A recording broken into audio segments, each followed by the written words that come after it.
Trey, can you give us a little bit of background on what is a DAO for people who are not familiar with the concept?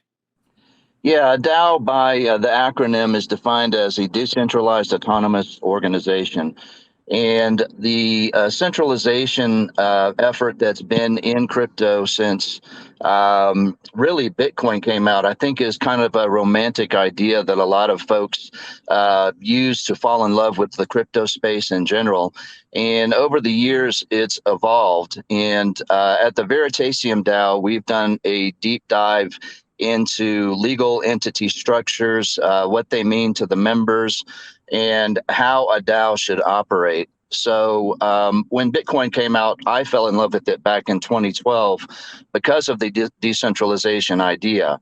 I always loved the fact that I could be my own bank and get away from the system that I knew eventually was going to collapse, which I think we're all witnessing at this point in time. So the DAO structure has kind of morphed over the years into more of an LLC type organization. And I think that there's a lot of myths out there about DAOs and what they are and what it means to be a member of a DAO. And I hope we're able to get some information out today that'll help folks get a clearer understanding of what DAOs really are. Absolutely. I appreciate you putting some context to it. So, Reggie, in the paper from Veritaseum, I believe that there were some talking points about different types of DAOs. Do you want to add a little bit more color to the different flavors that were outlined in the paper? No, I could barely remember the paper now. the running off the top of my head, you have a DAO is generally an administrative structure to bring multiple, often diverse interests together to accomplish a goal.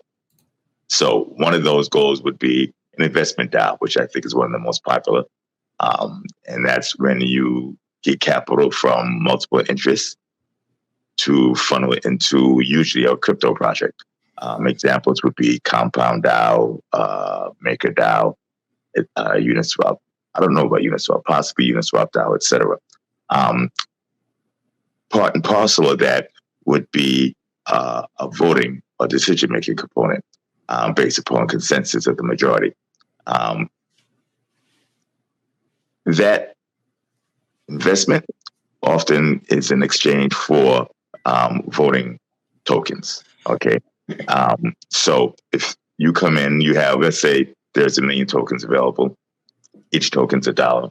You come in and you purchase 250,000 tokens.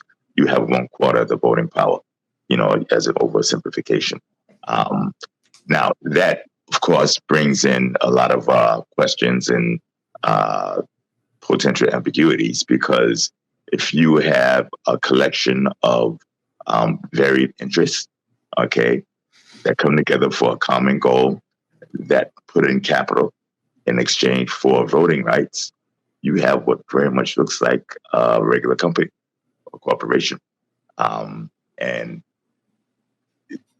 as many people who know my history know, I'm not necessarily a big fan of overzealous securities law enforcement. But even I have to say that, if it looks like a duck and it quacks like a duck, it's most likely not a platypus, right? Yeah.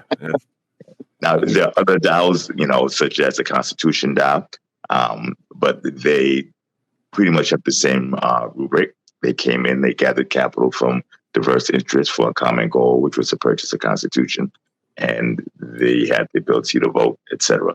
So I think the ability to vote, based upon the consensus of the majority, and the marshaling of resources, which is primarily, from what I've observed, capital, is the common theme between the different types of DAOs.